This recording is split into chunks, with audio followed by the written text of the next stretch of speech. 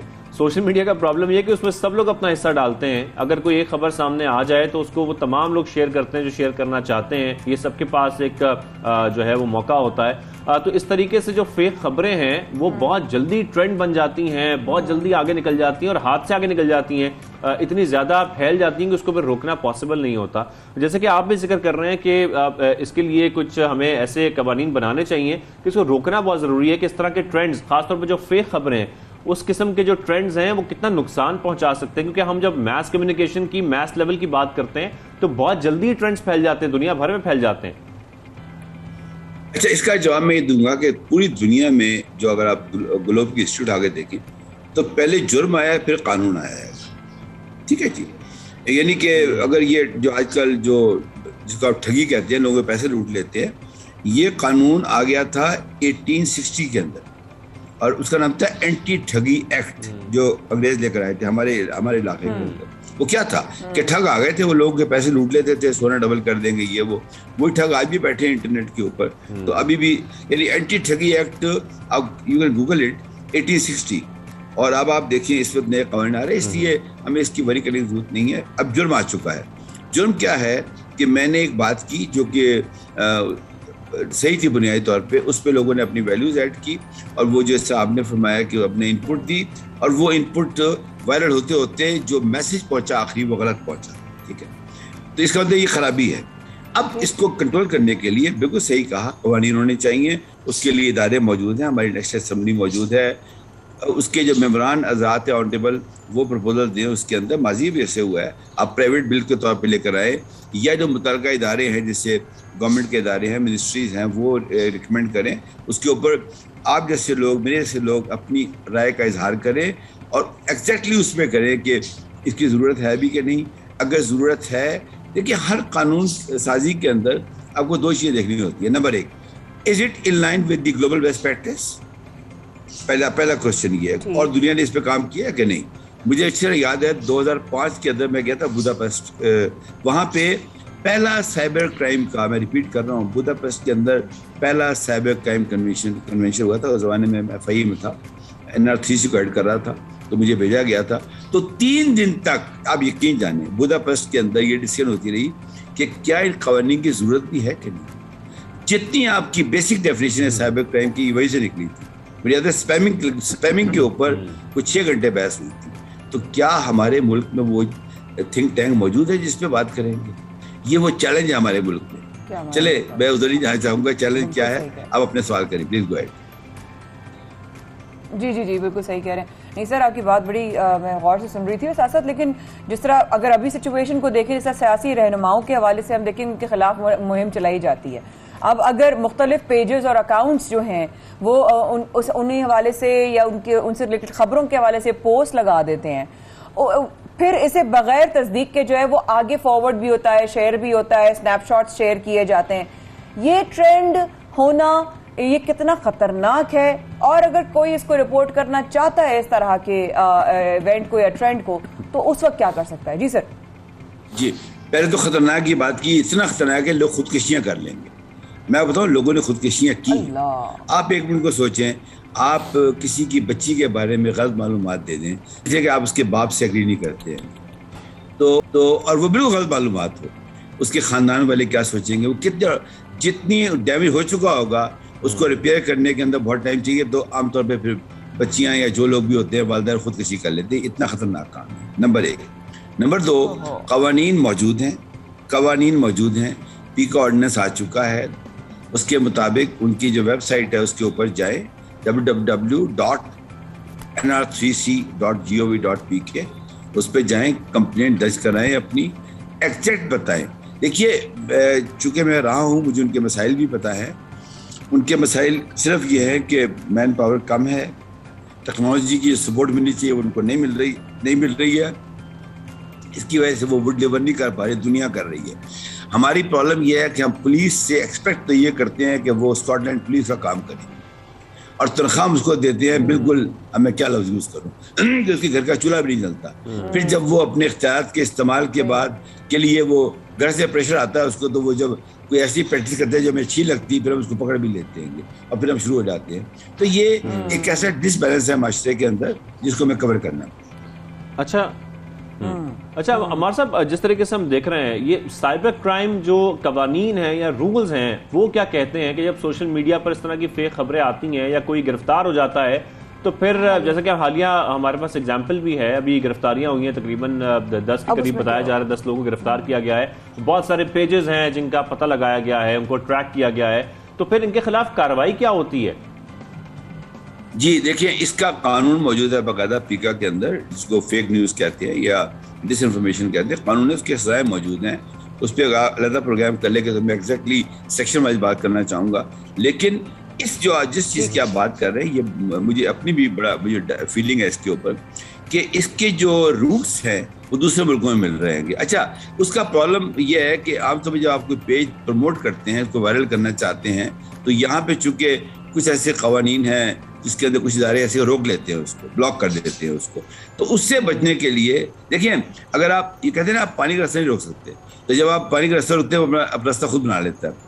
پہلے راستے کی فائدہ یہ ہے کہ ہمیں پتہ ہوتا ہے کس راستے پہ جائے گا اگر ہم اس کو الاؤ کریں گے. تو دوسرے کا ہمیں پتہ بھی نہیں ہوتا کہ وہ کہاں جائے گا، اس لیے وہی ہوا ہے ہمارے ساتھ. اب اتفاق سے وہ جو ٹریس ہوئے ہیں وہ ہمارا دشمن ملک سے ٹریس ہو گئے ہیں، ٹھیک ہے، جو نہیں چاہتے کہ ہمارے ملک میں ترقی کا عمل ہو تھوڑا سا.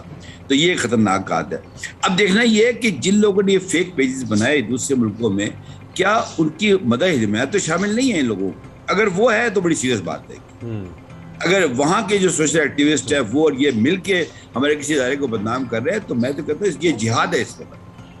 اب یقین کہ جب آپ نے مجھے کال کیا اس بات کے لیے، تو میں ایک بڑی امپورٹنٹ میٹنگ میں تھا، میں وہاں سے آؤٹ ہو کے آگے بات کر رہا ہوں، کیونکہ میں اس کو سمجھتا ہوں یہ جہاد ہے. اس سے چیزیں بات نہیں کروں گا. جی پلیز. نہیں سر، آپ نے وقت نکالا اور آپ ایک امپورٹنٹ میٹنگ چھوڑ کر آئے. ہم واقعی میں بہت اپریشیٹ کرتے ہیں آپ کے اس ٹائم کو، اور واقعی میں آپ صحیح کہہ رہے ہیں کہ کچھ ایسے نکات ہیں جن پر ڈیٹیل پر پھر ایک اور جو ہے آپ کو جو ہے آپ سے وقت لیا جائے اور آپ کو پھر تکلیف دی جائے. Thank you so much sir, have a very best day, اور دعاؤں میں یاد رکھیے گا. اللہ پاک پاکستان کے لیے بھی بہت اچھے معاملات فرمائیں. وقفے کے بعد ہمارے ساتھ رہے گا شازیہ فرمایا، کر رہے ہیں آپ کا انتظار، اور اس بات کا یقین رکھیں کہ اگر اللہ نے چاہا تو ہمیں بریک کے بعد آنے سے کوئی نہیں روک سکتا. ابھی آتے ہیں.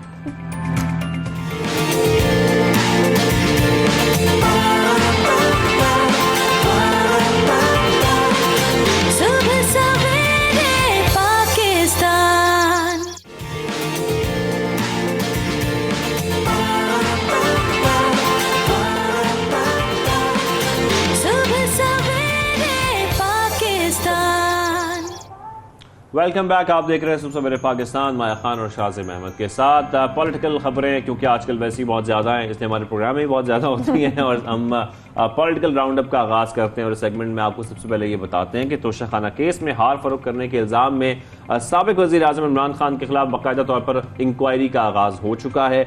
ذرائع یہ بتا رہے ہیں کہ زلفی بخاری جو ہیں ان کے ذریعے یہ ہار لاہور کے ایک جیولر کو فروخت کیا گیا، اور ملنے والی رقم سے چند لاکھ روپے توشہ خانہ میں جمع کرائے گئے. باقی جو رقم وہ کہاں گئی اس کا کچھ پتہ نہیں ہے، لیکن انکوائری اب اس کو شروع کر دیا گیا ہے باقاعدہ طور پر. ایگزیکٹلی. اور دوسری جانب دیگر سیاسی محاذ پر بھی پی ٹی آئی کے لیے مشکلات پیدا ہو گئی ہیں. تحریک انصاف کو آزاد کشمیر میں بھی دھچکا لگا ہے. سردار عبدالقیوم نیازی کے خلاف بھی جو ہے تحریک عدم اعتماد جمع کرا دی گئی ہے. اور اسی معاملے پر مزید تفصیلی گفتگو کرنے کے لیے ہمیں جوائن کیا ہے رکن قومی اسمبلی اور نون لیگی رہنما کھیل داس کوہستانی نے، اور ان کے وقت کا بہت شکریہ ادا کرتے ہیں. ویلکم ٹو دا شو جناب کھیل داس جی. پہلا سوال کہ یہ جو توشہ خانہ کیس کا کیا جو ہے وہ کیا مشکلات پیدا کر سکتا ہے، ساتھ میں ہار فروخت کرنے کا الزام، اور یہ کیا مزید چیزیں بھی سامنے آئی ہیں؟ جی دیکھیں، پہلے تو میں 92 کے توسط سے پوری پاکستانی قوم کو مبارکباد دینا چاہتا ہوں کہ اس وقت پاکستان کے جو خادم پاکستان ہے، خادم اعلیٰ شہباز شریف صاحب تھے، اب خادم پاکستان شہباز شریف صاحب نے اپنا منصب سنبھال لیا ہے. اور جو اس کی پہلی اسپیچ تھی اسمبلی کی، اس میں ملازم پیشہ کو ریلیف دیا گیا، عوام کو ریلیف دیا گیا ہے. اس کے بعد اس نے آج جس طرح مطلب صبح 8 بجے آ کر دفتر میں جو نئی روایات قائم کی ہے پی ایم ہاؤس میں، جو جہاں پہ ایک شخص جو اس سے پہلے براجمان تھا وہ کبھی 1 بجے آتا تھا، کبھی 2 بجے آتا تھا، تو میں سمجھتا ہوں اس نے پاکستان جو اسپیڈ اس کو درجہ دیا گیا کہ پنجاب اسپیڈ، اب وہ پاکستان کی اسپیڈ دیکھنا کس طرح آگے بڑھتی ہے، اور پاکستان کی ترقی اور خوشحالی کا پیا اب چل چکا ہے۔ تو انشاءاللہ ہمیں امید ہے کہ وہ اس ملک کو جو مسائل ہیں، جو چیلنجز ہے، اس کو قابو پانے میں ملک کو ایک دفعہ پھر جو نواز شریف صاحب نے 2018 میں 17 میں جو مکمل کیا تھا اس کو واپس ٹریک پہ لے کے آئیں گے۔ جو بات آپ توشہ خانہ کی کر رہے ہیں، دیکھیں شہباز شریف صاحب نے اپنی اسپیچ میں، پریس کانفرنس میں یہ بارہا کہا ہے کہ انتقام ہماری ڈکشنری میں نہیں ہے، ہم کسی سے ذاتی انتقام نہیں لیں گے، مگر قانون اور انصاف اپنا راستہ نکالے گا۔ تو یہ اداروں کا کام ہے، اور جو کرپشن ہوئی ہے، جو لوٹ مار کی گئی ہے، جو جس طرح طائف جو ملے تھے ایک وزیر اعظم کو، اس کو کس طرح بیچا گیا ہے مارکیٹ میں، یہ ایف آئی اے کا کام ہے۔ انشاءاللہ جو بھی اس میں ملوث ہوگا، جو بھی قانون اور انصاف کے تحت فیصلے کیے جائیں گے، میرٹ پہ فیصلے ہوں گے، اداروں کا اپنا کام ہے وہ کرے، احتساب ان کا کام ہے۔ تو میں سمجھتا ہوں اس میں ہماری کوئی ذاتی سیاسی انتقام پہ ہم نہ ہماری لیڈرشپ اور ہمارے وزیر اعظم شہباز شریف یقین رکھتے ہیں، نہ ہم کریں گے، باقی قانون اپنا راستہ خود ہی تلاش کرے گا۔ آپ یہاں پر سر یہ بھی بتائے گا، جو زلفی بخاری صاحب کا نام جو ہے وہ سامنے آیا کہ انہوں نے جو ہار ہے وہ کسی جیولر کو فروخت کیا، اور اس کی جو کچھ رقم تھی وہ توشہ خانہ میں صرف جمع کرائی ہے، تو کیا یہ توشہ خانہ کیس زلفی بخاری کے لیے کچھ مشکلات پیدا کر سکتا ہے؟ دیکھیں مجھے اس معاملے کا نہیں پتا کہ اس میں کون ملوث ہے، کون سے کردار ہیں۔ تو یہ پی ٹی آئی کی گورنمنٹ نہیں تھی، جس طرح وہ نیب کے جو پریس ریلیز جاری ہوتی تھی اس سے پہلے یہاں ایف آئی اے میں جو کچھ ہوتا تھا وہ پہلے وہ بتا دیتے تھے۔ میرے پاس کوئی انفارمیشن نہیں ہے، میں بطور رکن قومی اسمبلی اور پارٹی کے ورکر کے میں آپ کو بتا رہا ہوں، مجھے اس قسم کا علم نہیں ہے، مگر مجھے یہ یقین ہے، مجھے یہ پتا ہے کہ جو بھی قانون اور انصاف کے تحت فیصلے ہوں گے، اور جو جس جرم میں ملوث ہوگا اس کو سزا بھی ملے گی، وہ کوئی بڑا ہو چھوٹا ہو۔ یہ نہیں ہے کہ اگر میری پارٹی میں اگر میں بھی کوئی جرم کروں گا تو مجھے بھی سزا ملے گی، اگر میں کرپشن کروں گا تو مجھے بھی سزا ملے گی۔ تو میں سمجھتا ہوں انصاف ایک جیسا ہوگا، 2 پاکستان نہیں ہوں گے، ایک پاکستان ہوگا، سب کے لیے انصاف اور قانون کے تحت فیصلے ہوں گے۔ تو جو اس جرم میں شریک ہیں، کوئی بھی ہے، کتنا طاقتور ہے، اس کو عوام اداروں کا فرض ہے کہ وہ ان کو کٹہرے میں لائے اور عوام کے سامنے، اور جو ملک کی رقم لوٹی گئی ہے، جو ڈاکے ڈالے گئے ہیں، جو چور بازاری، جو لوٹ مار کی گئی، ان کے سب جو مجرم ہیں ان کو قوم کے سامنے آنا چاہیے، وہ اداروں کا کام ہے، وہ کرے اپنے آپ۔ اچھا جناب یہ بھی بتائیے گا کہ آزاد کشمیر کے حوالے سے کہ اس میں بھی وہاں تبدیلی آنے والی ہے، کیا کچھ ایسے معاملات ہو رہے ہیں؟ کیا سردار عبدالقیوم نیازی کی کرسی کو بھی جو ہے وہ خطرے میں ہے اس وقت؟ کیا دیکھیں یہ جعلی مینڈیٹ تھا، میں سمجھتا ہوں جعلی طریقے سے ایک حکومت بنائی گئی تھی آزاد کشمیر میں بھی، اور اب آزاد کشمیر کے خود ان کی حکومت سے اور جو اپوزیشن ہے وہ جو بھی آئین ان کو اجازت دیتا ہے وہ فیصلے کریں گے، اور یہ ہم ان کی جو باقیت ہے اس کو بالکل ہم ختم کریں گے۔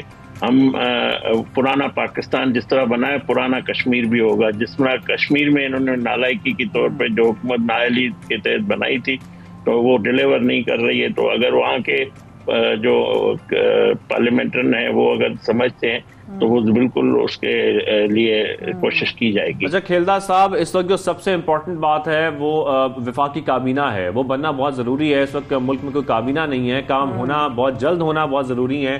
سب کی نظریں اس وقت کابینہ پر ہیں کہ کب تشکیل دی جائے گی، کون کون اس میں شامل ہوگا، کون سی وزارت کس کو ملے گی، ملاقاتیں ہو رہی ہیں، مشاورتیں ہو رہی ہیں، کچھ ابھی تک سامنے نہیں آیا ہے کون سی وزارت کس کو ملنے جا رہی ہے، ہونے کیا جا رہا ہے؟